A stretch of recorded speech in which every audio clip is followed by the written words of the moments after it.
The Capitol hearing room was packed, tense, thick with silence. Jasmine Crockett sat poised, not a paper out of place in front of her, not a strand of hair undone. William Barr, former Attorney General, sat across from her, shoulders slightly hunched, eyes scanning the room like he wanted to be anywhere else. The session was supposed to be routine, an oversight hearing, another tick on the political calendar. But the air buzzed with something electric. Everyone in the room knew Jasmine wasn't here to play nice. She leaned forward, slow, deliberate, her voice calm but razor-edged. "Mr. Barr," she said, "you were in the room when decisions were made, decisions that altered the course of this nation. And yet, every time accountability came knocking," she paused. The room leaned in. "You vanished." Barr shifted in his chair. "I was following legal protocol," he replied, his tone clipped, defensive. But Jasmine wasn't finished. She slid a folder across the table, photos, memos, dates.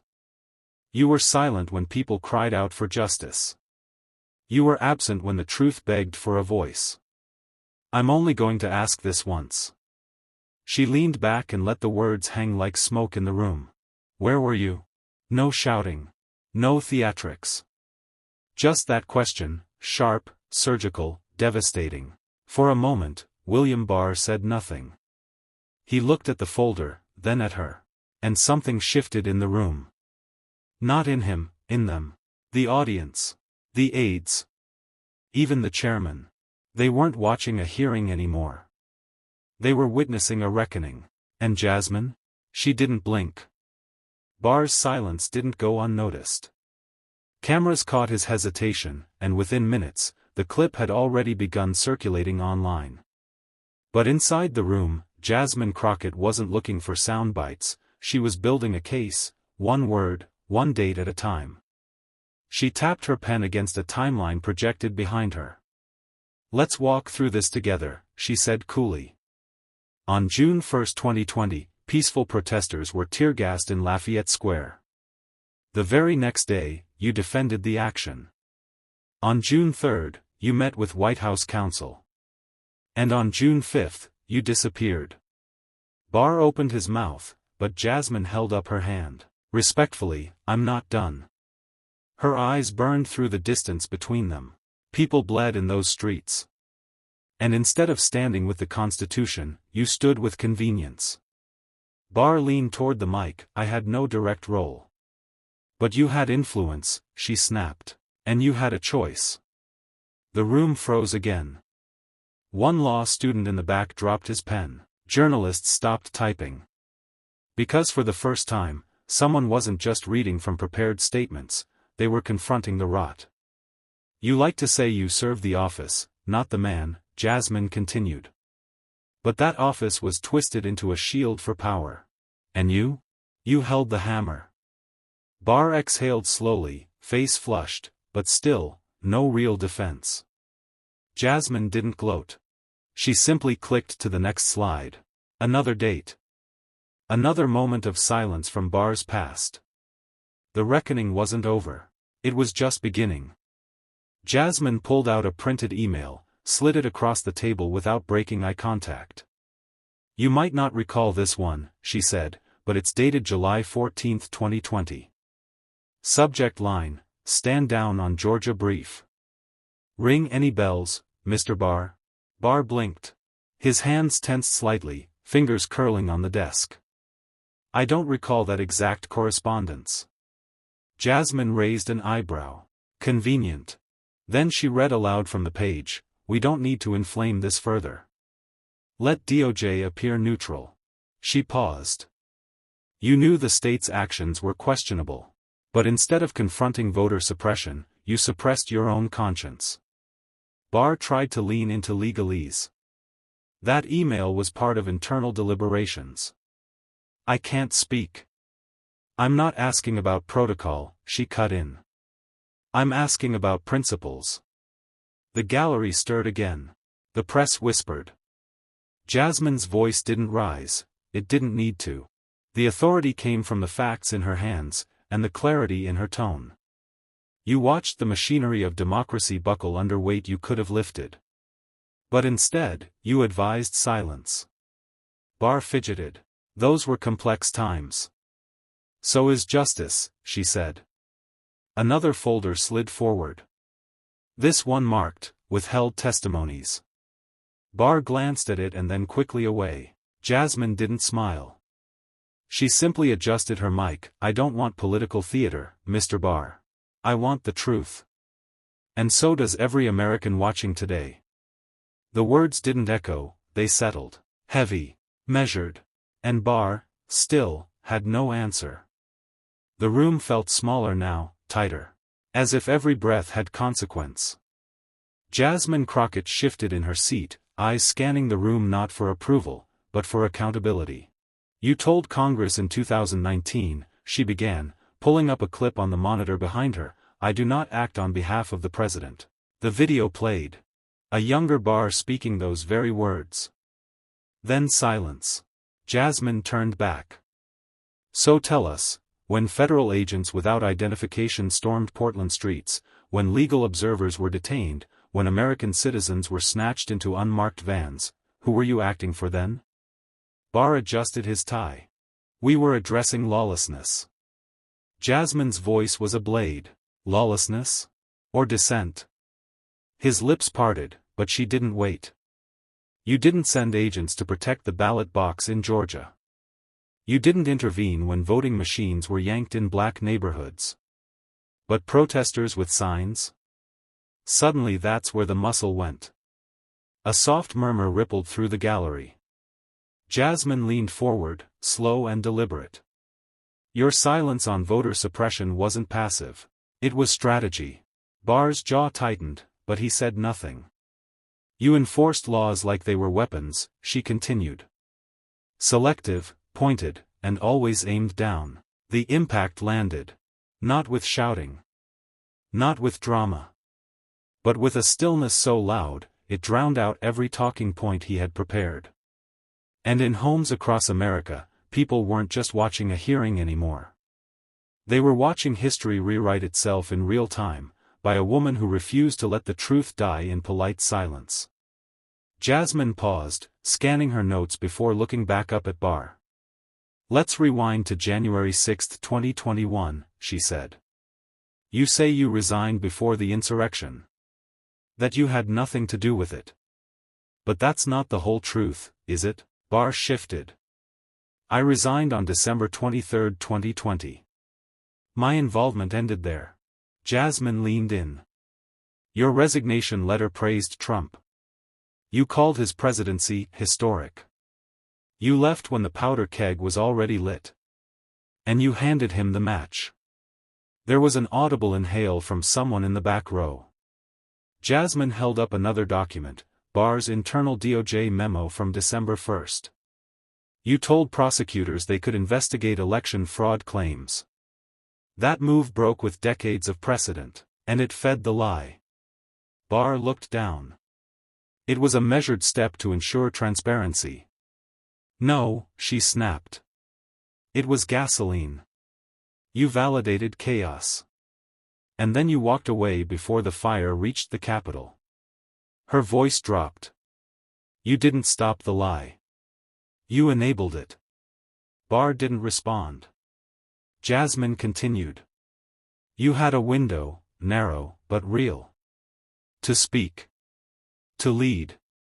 To defend the Constitution. But your silence gave Trump cover, and America a scar. Barr's eyes were locked on the desk now. The gavel hadn't dropped. No ruling had been made. But in that room, in that moment, his legacy felt like it had been sentenced. And Jasmine didn't even need to raise her voice to deliver the verdict. Jasmine reached beneath her stack of folders and pulled out a slim, red-bound report. Mr. Barr, she said, her voice steady, this is the Mueller report, remember it? A flicker crossed his face. You said it exonerated the president. But you knew that wasn't true. You summarized a 448-page investigation in 4 pages. 4 pages that misled Congress, the press, and the American people. Barr interjected, I summarized the principal conclusions. No, Jasmine said, cutting him off. You buried the lead. Mueller found obstruction. 10 instances of it. Your summary didn't mention one. She opened the report, reading, the president's efforts to influence the investigation were mostly unsuccessful, but that is largely because the persons who surrounded the president declined to carry out orders. She looked up. That's not exoneration. That's attempted obstruction, blocked only by the integrity of others. Barr's jaw was clenched now. You didn't just shield Trump, she continued. You redefined truth. You created a headline America ran with while the real facts were suffocated. She tossed the summary beside the report. That 4-page memo will be studied in law schools, not as good legal practice, but as a case study in manipulation. The air in the chamber felt denser. Cameras zoomed in. Phones lit up. Jasmine added, you rewrote the story. But history has editors too. And I'm here to make the corrections. For the first time, Barr looked like he wanted to speak, but didn't. And in that hesitation, Jasmine had already won the page. Jasmine walked forward, slowly now, holding a printed email between her fingers like a piece of evidence in a criminal trial. She held it up without a word. Barr squinted. What is that? She read aloud, from William Barr. To DOJ Senior Staff. Subject, Antifa coordination rumors, let's not address this publicly yet. Timing matters. Dated, June 3, 2020. Gasps rippled again. Barr blinked. You delayed discrediting a conspiracy theory you knew was false, just to let it breathe. That's a mischaracterization, Barr said, but his tone was hollow. Jasmine nodded slowly. You knew the difference between truth and fiction. But you let fiction take the wheel, because it served a moment, a message, a man. The silence was thick now. Timing matters, Jasmine repeated. But so does integrity. So does courage. And the truth doesn't have an expiration date, Mr. Barr, it has a cost. And you didn't want to pay it. Barr shifted uncomfortably. That was a complex moment. But you made it simple, Jasmine snapped. You chose silence. You watched from inside the house as the fire outside grew. You didn't just fail to act. You calculated your silence. The screen behind her now showed protest footage, side by side with Barr's DOJ memos. You were supposed to be the people's lawyer. Not the president's fixer. Barr's expression froze.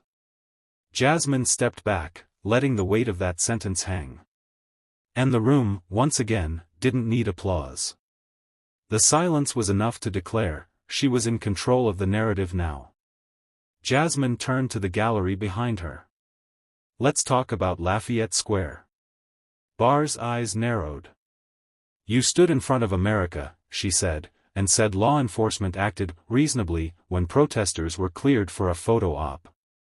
You called it coincidental. She held up a photograph, peaceful demonstrators running from flashbangs and tear gas. This was not a coincidence. It was a maneuver. Barr leaned forward slightly. I approved the security perimeter. Jasmine interrupted. You cleared clergy from a church. You forced medics to flee. You redefined peaceful assembly as a nuisance. She flipped the photo around. It was Trump, holding the Bible upside down. You greenlit that image. The tension in the room was nuclear now. Mr. Barr, you turned the Department of Justice into a set department, rigged for a photo shoot. You made our First Amendment the casualty. Barr tried to respond, but Jasmine's voice overrode him. Protesters weren't a threat. They were an inconvenience to a narrative. And you helped clear them, literally, for branding. She paused. This wasn't about law. It was about loyalty. And then she turned fully toward him. Tell me, sir, when the Constitution collided with your chain of command, who did you defend? Barr was silent. Jasmine didn't wait for the answer. She just turned back to the mic and said quietly, "That's what I thought." And that whisper, louder than any gavel, reverberated through every camera lens in the room. Jasmine pulled out a worn, folded document and held it up with quiet force. "This," she said, "is the original legal memo you drafted on presidential immunity." Barr's eyes darted toward it. "You claimed a sitting president couldn't be charged with obstruction, even if he committed it in plain sight. You wrapped him in legal Teflon and called it interpretation." She let the words linger. "But the law isn't a shield for the powerful, it's a promise to the people." There was a buzz in the air, something restless and rising. "You took the power of the DOJ and folded it into one office, one man. That memo didn't defend the Constitution, it dissected it." Barr's mouth opened slightly. No sound came. Jasmine walked toward the bench. "You knew what you were doing. You wrote a playbook. You gave him the map to the loophole, and then called it precedent."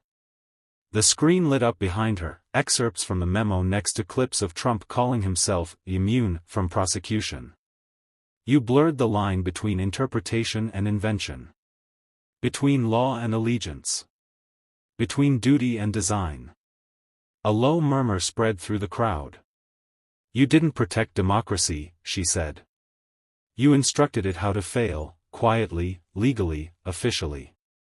She set the memo down on the table in front of Barr. "That's your legacy, Mr. Barr. Not just what you said, but what you let him believe he could get away with." Barr looked at the paper like it had burned him. And Jasmine? She didn't need to look back. Her point had already landed, signed, sealed, and legally delivered. Jasmine took a breath, then let the silence settle. The room, once packed with tension, now hung on her next words like a final note in a courtroom drama. She stepped away from the podium, turning slightly toward Barr, not with fury now, but with finality. "America isn't looking for an apology," she said. "We're looking for an answer." Barr's hands were clasped, his lips tight. The once dominant Attorney General looked like a man out of time, still cloaked in authority, but stripped of absolution. "You had the tools. You had the truth. And when it mattered most, you chose power over principle." The gallery behind Jasmine was completely still. No phones buzzed. No cameras clicked. It was a silence that listened. "You weren't just a lawyer for one man," she continued. "You were the attorney for a nation. And instead of protecting us, you insulated him." She took one slow step forward. "Justice didn't just bend under your watch. It blurred." Barr's head tilted, but he didn't speak. She nodded. "History won't need your words. It has your record." Then Jasmine faced the room one last time. "And when our children ask, where were you? We won't say silent." A murmur of applause began, not as spectacle, but as release. And in that moment, Jasmine didn't just win an argument, she reclaimed the meaning of public service. And Barr? He sat there, the weight of his silence louder than anything he'd ever signed. Jasmine Crockett didn't just speak, she delivered a reckoning. This wasn't a debate. It was a courtroom without a judge, a trial without a gavel, and the verdict? Written in silence. One question echoed through every word she spoke. "Where were you?" And William Barr's silence said everything. Jasmine stood for every American who watched justice get twisted, who watched powerful men walk free while truth was buried. She didn't flinch. She didn't soften. She asked the question that history demands. And now? It's not just about Barr. It's about every official who chose loyalty over law. Every moment's silence was louder than courage. Jasmine reminded us. Justice doesn't come from titles. It comes from truth, and the courage to speak it. This story didn't end in that room. It's just getting started.